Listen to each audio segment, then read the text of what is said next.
Future option मध्ये trade करताय तर लक्षात ठेवा मित्रांनो, खूप महत्त्वाची बातमी, कारण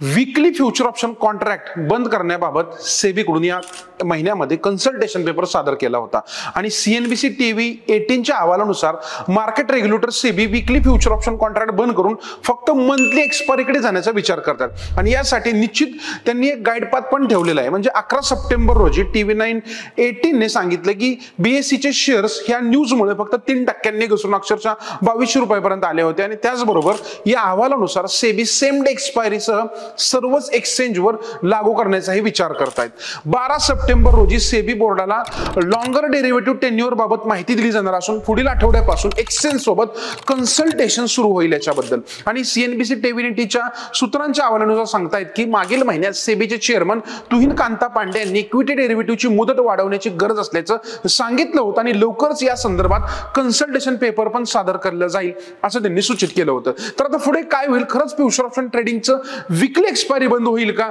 यासारख्या महत्त्वाच्या अपडेटसाठी आमच्याशी कनेक्ट राहा, चॅनलला सबस्क्राईब करा विसरू नका.